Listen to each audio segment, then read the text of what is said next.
Que a paz do Senhor Jesus esteja nos nossos corações. Vamos pregar hoje, amados e amadas, sobre amar o próximo, bens materiais, bondade, humildade que o cristão deve ter. Geralmente a gente é muito apegado aos bens materiais, esquece da fé. Então, a bondade, você tem que ser humilde e bondoso. Vamos tratar sobre esse assunto. Essa pregação nesse momento.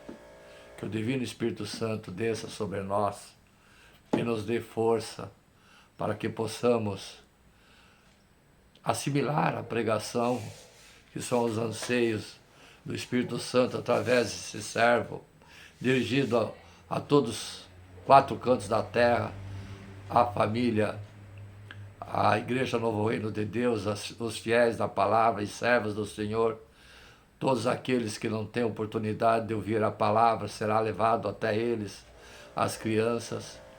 Em nome de Jesus eu peço que desça o Espírito Santo sobre todos nós e expulse o adversário que faz comichão na mente daqueles que querem ouvir a palavra, e peço nesse momento que dê ânimo, paz, harmonia a todos eles. Amém?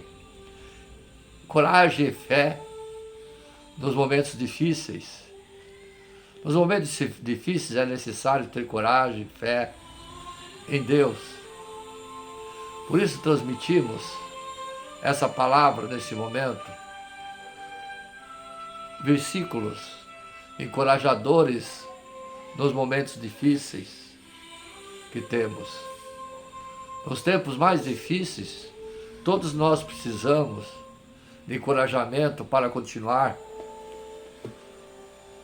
Encorajamento da Bíblia para nos fortalecer nas dificuldades. Você, amado e amada, não está sozinho. Estamos convencidos que nem a morte, nem a vida, nem anjos, nem demônios, nem o presente, nem o futuro, nem quaisquer poderes, nem altura, nem profundidade, nem qualquer coisa na criação será capaz de nos separar do amor de Deus que está em Cristo Jesus, nosso Senhor. Romanos capítulo 8, verso 38 e 39. Em todos os momentos Jesus está com você e nunca vai te abandonar. Nunca esqueça disso. Deus se preocupa com você. Registra tu mesmo o meu lamentar, recolhe as minhas lágrimas em teu odre. Acaso não são anotadas em teu livro? Salmo 56, verso 8. Seu problema é importante para Deus. Ele se preocupa com cada detalhe da sua vida e vai te ajudar nos momentos difíceis, se assim você permitir. Cristo vai te consolar, pois assim como o sofrimento de Jesus transborda sobre nós, também por meio de Cristo transborda a nossa consolação. 2 Coríntios capítulo 1, verso 15, verso 5. Jesus sabe o que está passando no seu coração. Ele vai lhe dar a consolação que você precisa. Basta ter fé, pedir e orar. Apresente suas dificuldades a Deus. Não ande ansiosos por coisa alguma, mas em tudo pela oração, súplica e com ação de graças apresente seus pedidos a Deus. Filipenses capítulo 4, verso 6. Deus quer te ouvir. Compartilhe com Deus as suas dificuldades. Tenha um relacionamento verdadeiro com Ele. Não há nada demasiadamente difícil para Deus. Fale com Ele e alivie o peso sobre si, todo o peso. Permaneça firme. Santifica-se. De todos os lados somos pressionados, mas não desanimados. Ficamos perplexos, mas não desesperados. Somos perseguidos, mas não abandonados. Abatidos, mas não destruídos. 2 Coríntios capítulo 4, verso 8 e 9. É no meio das dificuldades que a nossa fé é provada. Por isso, fortalecer a fé é essencial para sobrepor a dificuldade. Busque, ore, se santifique. Os tempos difíceis não duram para sempre. Aqueles que semeiam com lágrimas, com cantos de alegria, colherão. Aquele que sai chorando enquanto lança a semente, voltará com o canto de alegria, trazendo seus feixes. Salmo 126, versos 5 e 6. Até os tempos mais difíceis passam. A alegria de Deus sempre vence. Deus tem plano para você, porque sou eu que conheço os planos que tenho para vocês, diz o Senhor. Planos de fazê-lo sempre prosperar e não de causar danos. Planos de dar a você esperança ao futuro. Jeremias capítulo 29, verso 11. Tudo que faz parte da vontade de Deus, seus planos são maiores do que os nossos. Pode parecer difícil de entender no momento, mas Deus quer que cresçamos em fé. Com Deus temos perspectiva de um futuro próspero. Permaneça firme nos planos de Deus. Deus sempre cumpre as suas promessas. Esse é meu consolo no meu sofrimento. A tua promessa dá-me vida. Salmo 119, verso 50. Quem confia nas promessas de Deus tem sempre uma esperança, porque suas promessas não falham. Deus está no controle. Sabemos que Deus age em todas as coisas para o bem daqueles que o amam, dos que foram chamados de acordo com o seu propósito. Romanos capítulo 8, verso 28. Você pode não entender a razão do seu sofrimento, amado e amada, mas Deus está cuidando de você. Jesus é sua força. Por isso, por amor a Cristo, regozijo-me nas fraquezas, nos insultos, nas necessidades, na perseguição, das angústias. Pois quando sou fraco, é que sou forte. 2 Coríntios capítulo 12, verso 10. É nos momentos mais difíceis que você descobre a sua verdadeira força. Jesus, quando você não consegue caminhar mais, Jesus lhe leva e os milagres acontecem. Não tenha medo, amado e amado. Não desanime. Não desanime jamais. O Senhor irá à sua frente. Estará com você e Ele nunca o deixará. Nunca vai te abandonar. Não tenha medo. Não desanime. Deuteronômio capítulo 31, verso 8. A dificuldade pode parecer grande, mas o nosso Deus é maior. Deus sempre esteve à frente do seu povo e nunca abandonou seus filhos. Não há vitória sem luta. Grandes desafios, grandes vitórias. Deus é contigo, isso te fará diferença. Seja forte e corajoso. Não fui eu que ordenei a você? Seja forte e corajoso. Não se apavore, não desanime. Pois o Senhor, o seu Deus, estará com você por onde você andar. Josué capítulo 1, verso 9.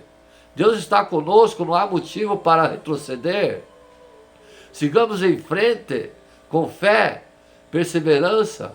Seja forte e corajoso.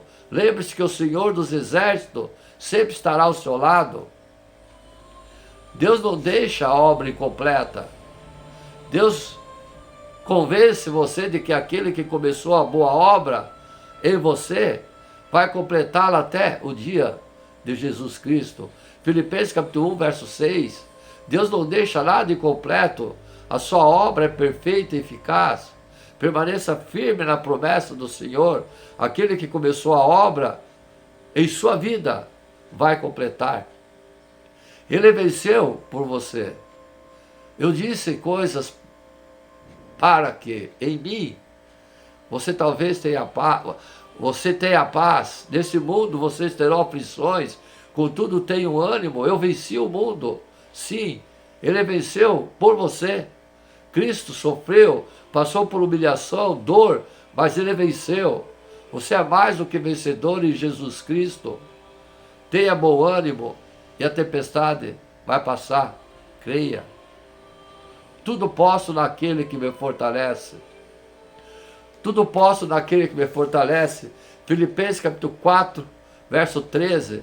Em Cristo temos força para superar as dificuldades e conquistarmos grandes coisas, que é a honra e a glória de nosso Senhor. Toda a força vem dele. Siga em frente, pois a vitória já foi conquistada por aquele que te fortaleceu.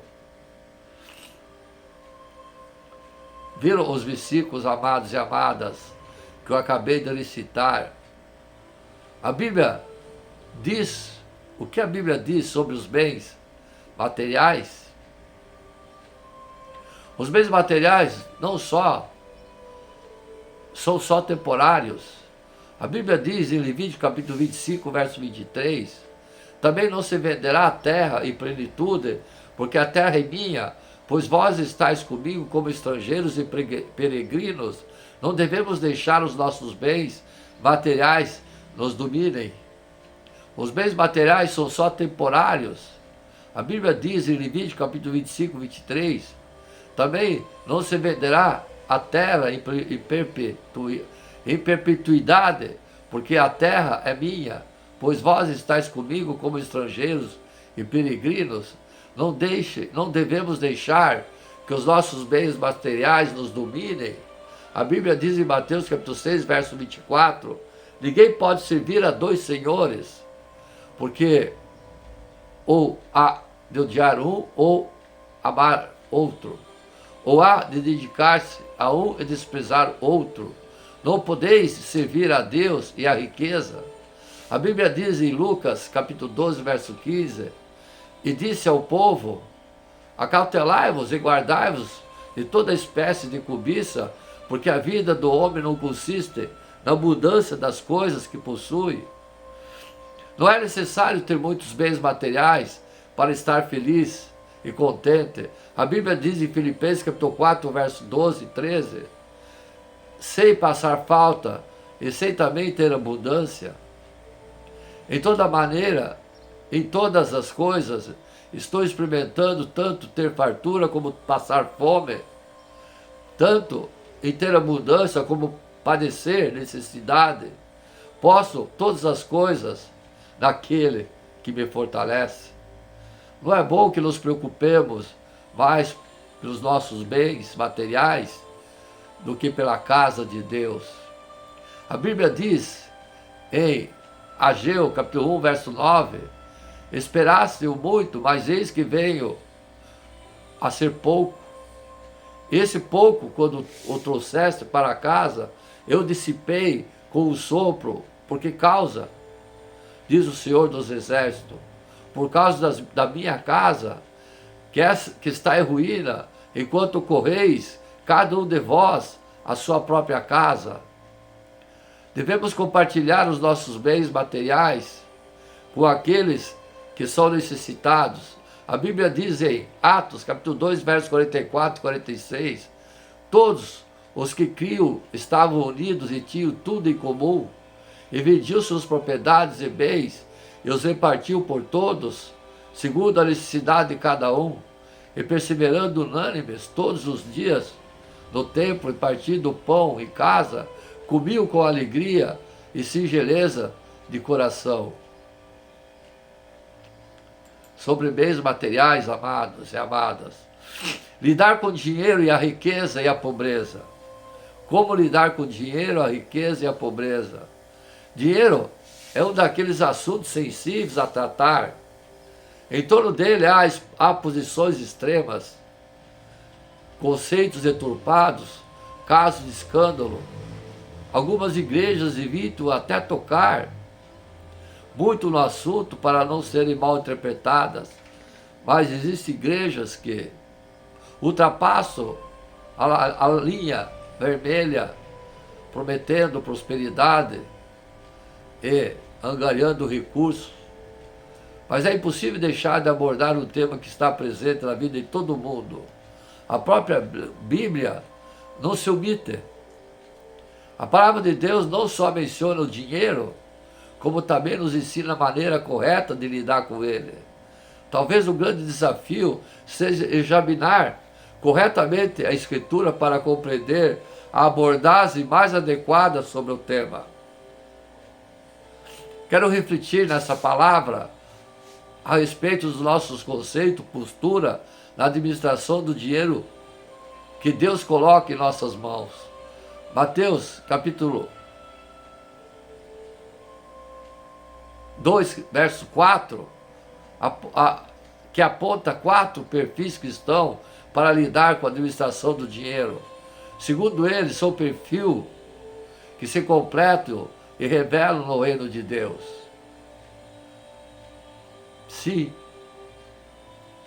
em 2010, os projetos sociais, desenvolvimento sustentável, com órgãos internacionais no país, nos estados, podemos aprender acerca do assunto do dinheiro e a história do cristianismo, como a riqueza e como contribuir para a missão das igrejas, casos de corrupção no meio evangélico e a teologia da prosperidade. O que motivou nós, o que motiva nós sobre o livro, sobre a riqueza e a pobreza. Na vida cristã existe muito contraste sobre a riqueza e a pobreza. Existem quadros, perfis bíblicos diferentes.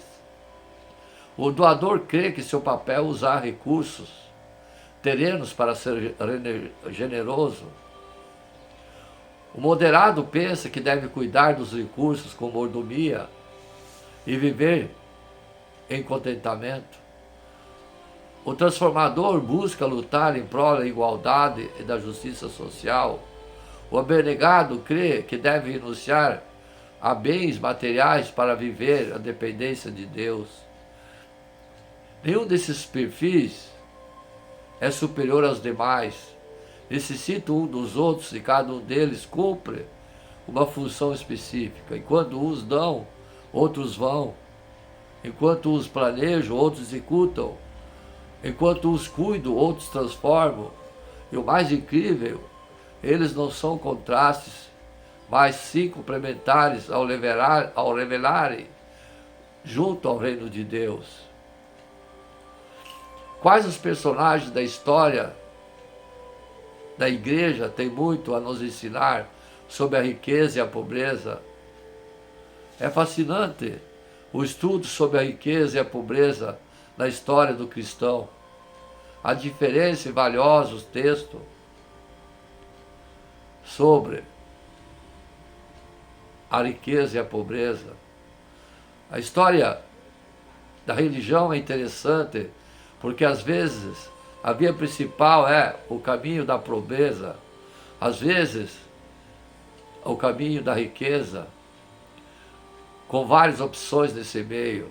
Essa diversidade aponta a uma resposta sobre o assunto, uma resposta muito invertida, sem olhar a história da igreja, das igrejas, a diversidade, os caminhos e o dom da Bíblia, os dons da Bíblia. O risco é cair em extremos e acabar desprezando aqueles a quem Cristo ama tanto. Não acreditamos que o problema seja a riqueza, mas sim o coração de não estar com Deus.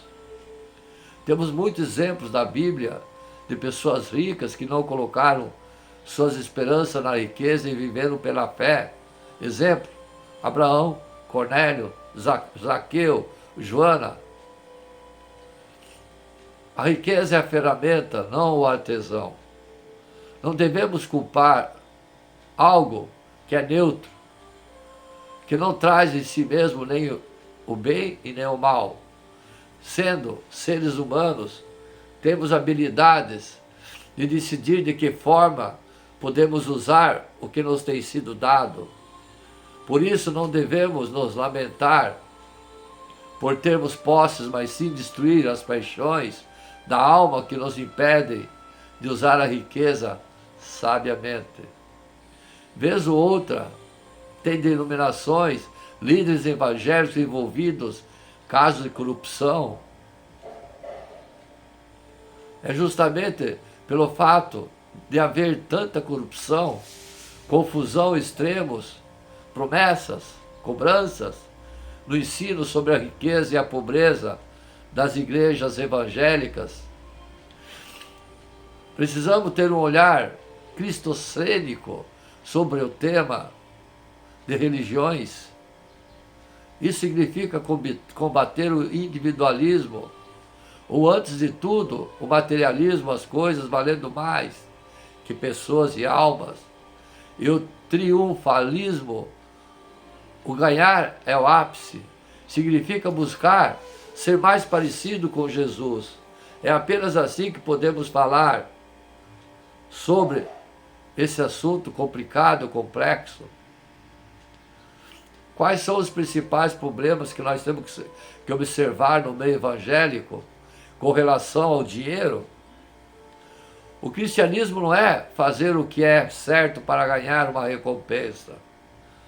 Me parece o principal problema do ensino cristão hoje em dia é o dinheiro e a ideia da retribuição da prosperidade.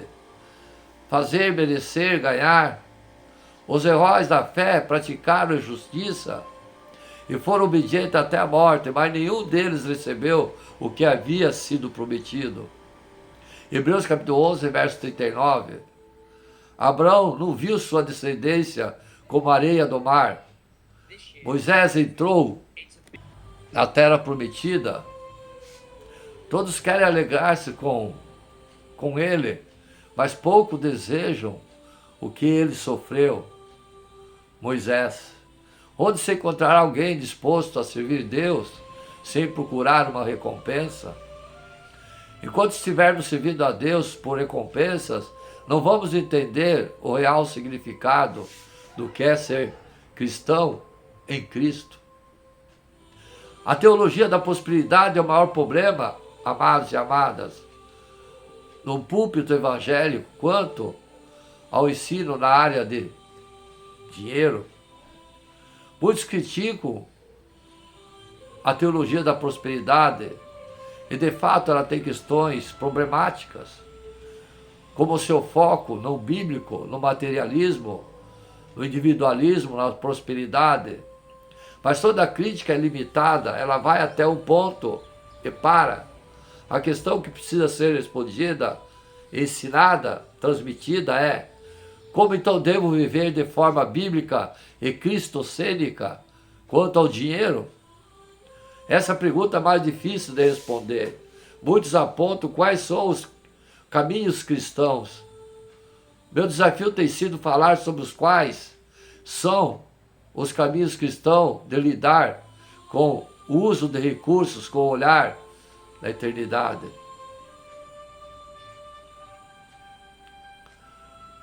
Somos muito gratos a Deus, eu também sou grato a Deus por estar levando essa palavra a vocês. Sim, nós nos surpreendemos com o impacto das ideias que tem gerado as pessoas sobre o dinheiro. A principal mensagem que temos que buscar e transmitir é que, para além da polarização esquerda-direita nas diferenças entre doutrinas e denominações cristãs, estaremos todos juntos dias no grande banquete nos céus. Por isso cabe a cada um de nós identificarmos o propósito no corpo, para que juntos revelemos o reino de Deus aqui nesse mundo. Né, amados e amadas? Sobre dinheiro. Como um cristão deve considerar os bens materiais? O perigo é apegar-se demais ou permitir que Deus seja o foco. Essa ideia é muito presente no Novo Testamento, seja no caso do jovem rico, que não queria abrir mão da sua riqueza, na parábola do semeador, em que algumas sementes crescem, mas são sufocadas por arbusto, representando os bens materiais do mundo. Ou Paulo dizendo que as pessoas não devem permitir que o jogo e o álcool controlem suas vidas. Isso significa que devemos evitá-los. Não há nada de errado em se divertir de vez em quando. Sim, não há nada. Não há nada errado de se divertir. O perigo é apegar-se demais ou permitir que Deus seja o foco. Essa ideia é muito presente do dinheiro. Isso significa que devemos evitá-los? Não, não há nada errado em se divertir de vez em quando. O próprio Jesus transformou a água em vinho e aparentemente fez um vinho muito bom, porque há momentos em que você deve se soltar, se divertir. O conceito de equilíbrio é uma ideia antiga e nem sequer exclusiva do cristianismo. Contanto que você mantenha suas prioridades em ordem, está tudo bem. Como dizem, não pode beber. Sim, não há nada que evite que você beba, desde que você não apronte, desde que você não cometa erros sobre a égide do álcool. Deus permite que o cristão desfrute das coisas materiais que possui. Deus não se importa com pessoas que têm bens materiais. Ele se importa com bens materiais que têm as pessoas. Ele não se importa, quis dizer, os bens materiais das pessoas. Quando a riqueza e bens materiais se tornam o foco de nossas vidas, nós os elevamos à condição de ídolo. Você sabe que é idolatria você amar o dinheiro. Coisas que adoramos em vez de Deus. Coisas nas quais nos concentramos mais do que em Deus. Quando você está preocupado com o seu novo brinquedo, do que ir à igreja, orar é um problema. Quando o número da conta bancária é mais importante do que doar algum dinheiro para alguém que você precisa ajudar, está com dificuldade, isso é um problema. Deus nos abençoa para que possamos abençoar os outros e demonstrar o amor de Deus. Sim, venda tudo que você tem e dê aos pobres, e você terá um tesouro no céu. Depois venha e siga-me. Lucas capítulo 18, verso 22. Por que Jesus é tão contra os bens materiais?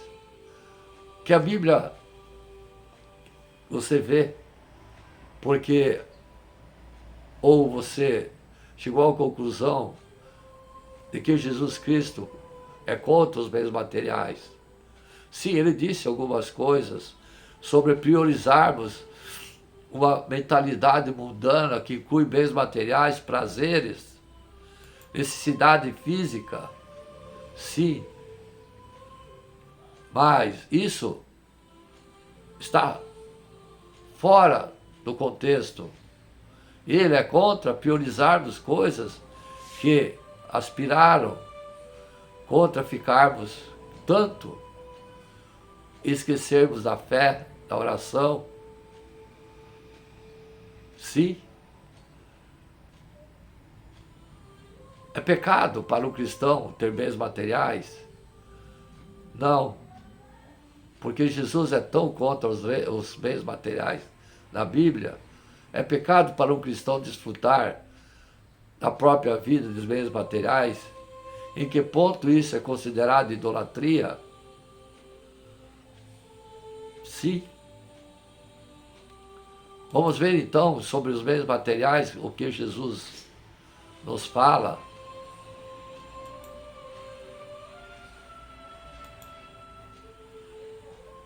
Temos que ter cuidado sobre os bens materiais que são do mundo.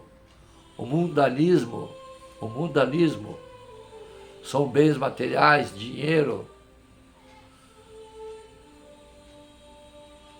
Então, vamos falar também nesse momento sobre um pouco polêmico sobre o mundo.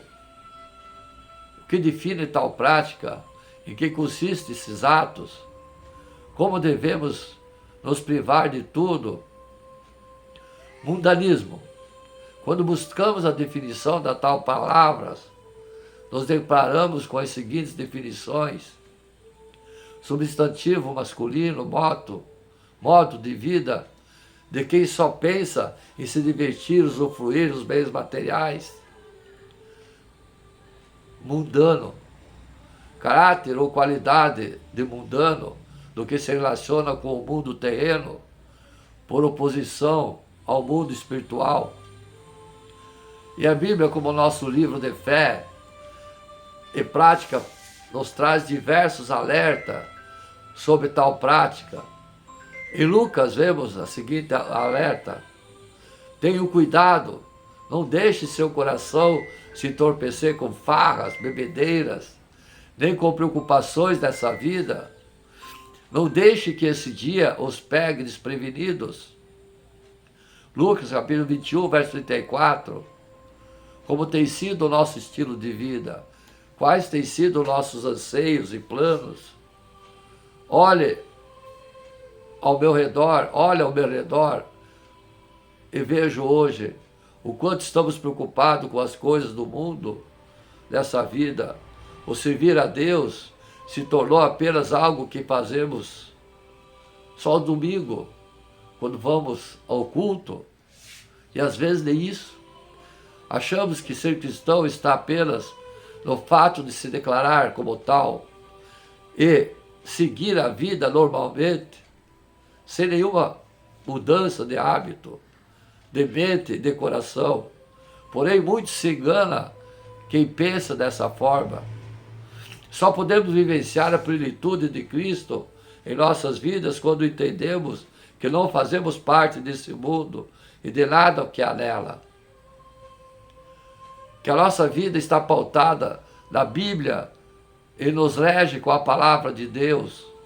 Muitas pessoas, muitos cristãos, pensam que a Bíblia Sagrada hoje não deve ser mais seguida por completo e tentam como conveniência retalhar a palavra de Deus, aceitando apenas em partes e negando outras. Aí mora o perigo. A Bíblia é a palavra inerente de Deus, é as aspirações de Deus, e nela devemos acreditar. É isso que o mundanismo nos leva a pensar, relativizar a palavra de Deus, duvidar de alguns pontos, achar que não é importante outros.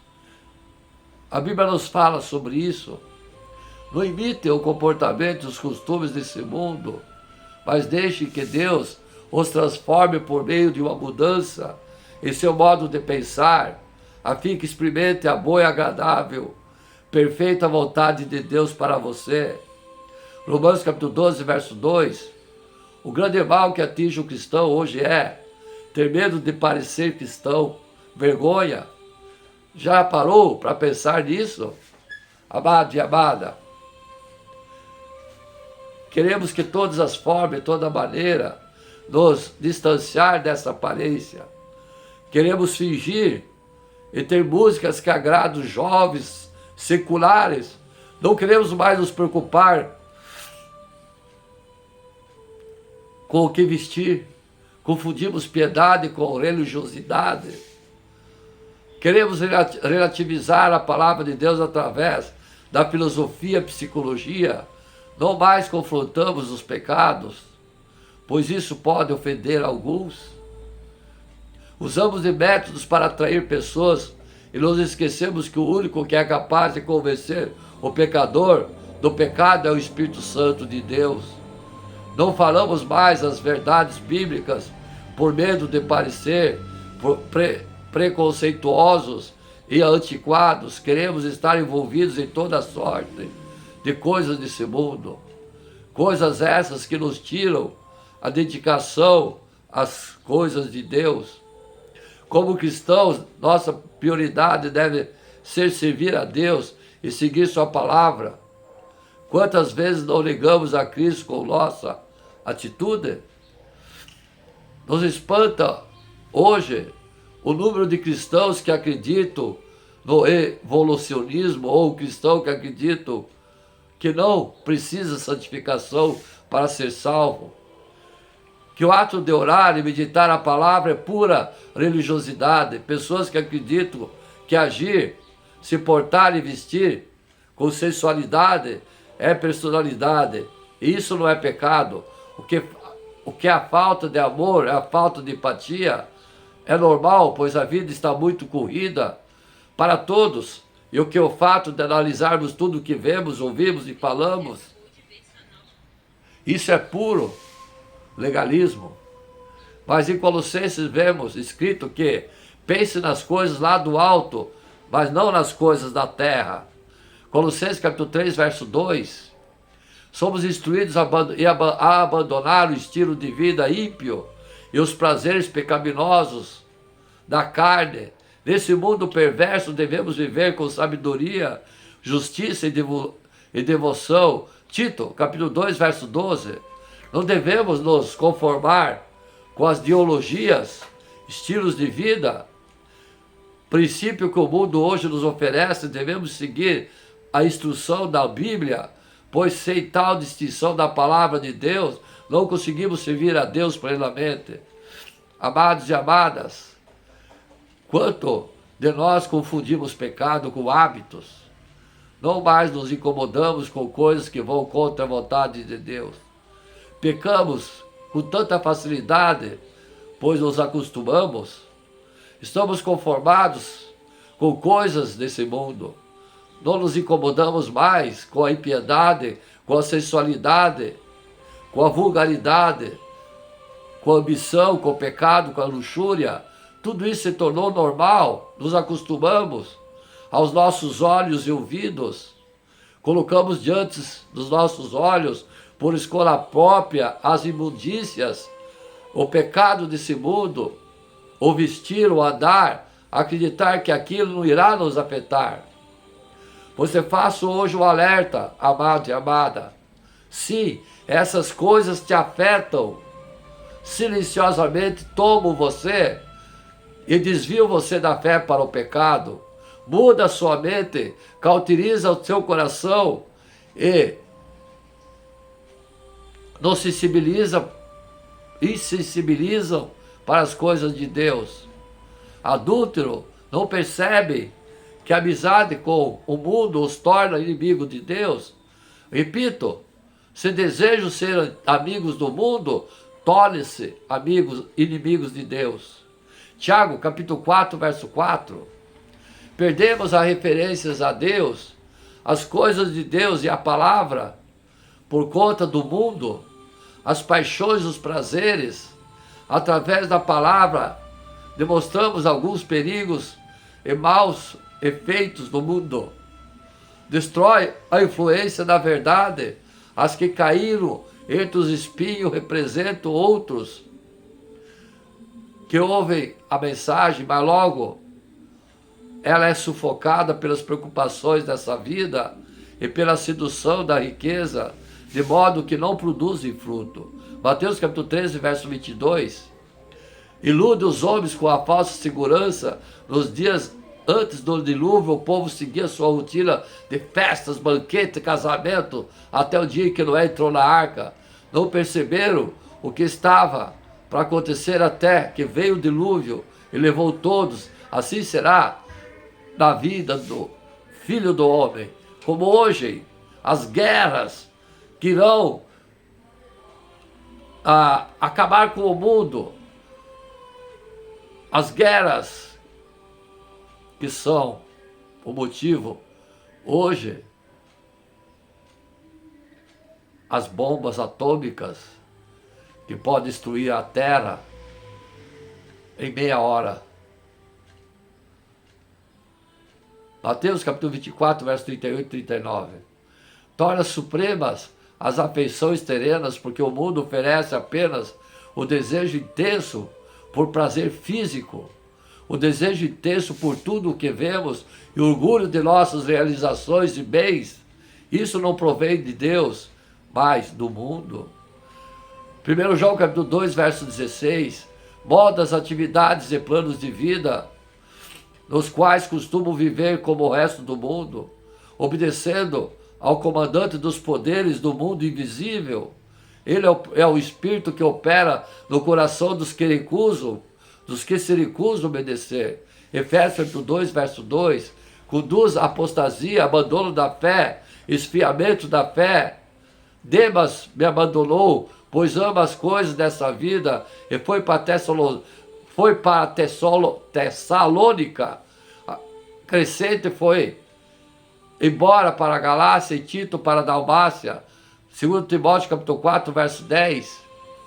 Vocês levam uma vida de luxo na terra, satisfazendo seus desejos, engordando a si mesmo para o dia do abate. Tiago capítulo 5, verso 5. Podemos ver claramente como é perigoso estar com a mente envolvida com as coisas desse mundo.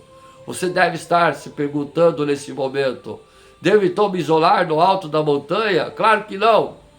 Essa está aí a diferença na intenção do coração e de suas atitudes.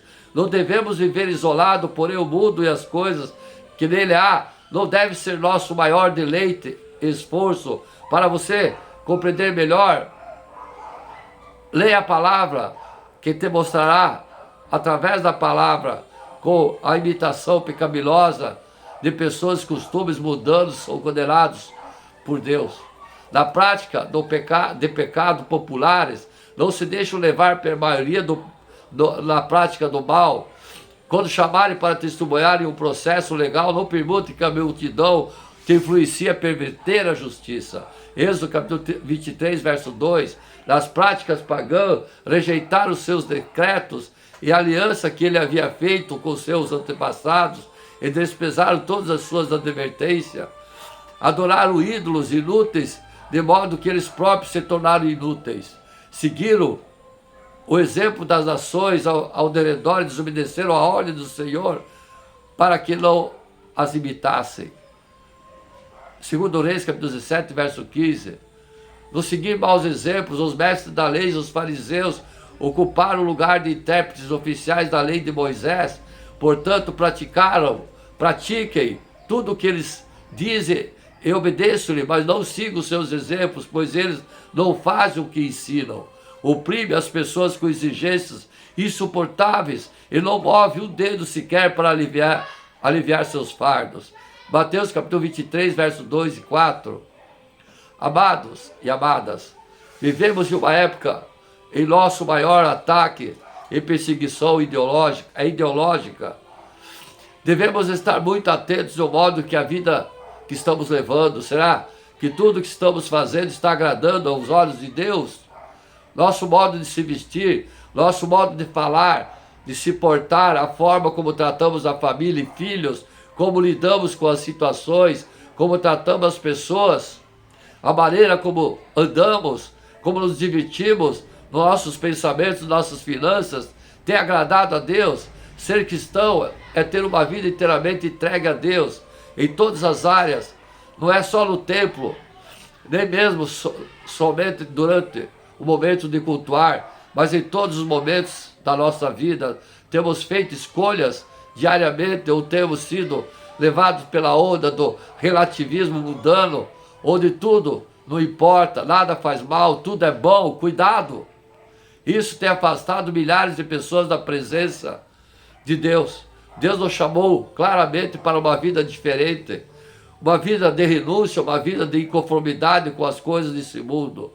Devemos nos posicionar de acordo com a palavra de Deus e não se conformar em viver de qualquer maneira, achando que as nossas escolhas diárias não afetam o nosso relacionamento com Deus. A Bíblia nos deixa as ordenanças. Não imite o comportamento e os costumes desse mundo, mas deixe que Deus os transforme por meio de uma mudança em seu modo de pensar. a fim que experimente a boa, agradável e perfeita vontade de Deus para vocês. Romanos capítulo 12, verso 2. Aqueles que usam as coisas desse mundo não devem se apegar a elas, pois desse mundo, como conhecemos logo, passa. Coríntios capítulo 7, verso 31. Nenhum soldado se deixa envolver em assuntos de vida civil, pois se o fizesse, não poderia agradar o oficial que o alistou. Segundo Timóteo capítulo 2, verso 4. Pela fé, Moisés, já adulto, recusou o chamado filho da filha de Faraó, preferindo ser maltratado junto ao povo de Deus, a aproveitar os prazeres transitórios do pecado. Hebreus capítulo 11, verso 24 e 25. Não ame esse mundo, nem as coisas que lhe oferece, pois quando amam o mundo, o amor do Pai não está em vocês. 1 João capítulo 2, verso 15.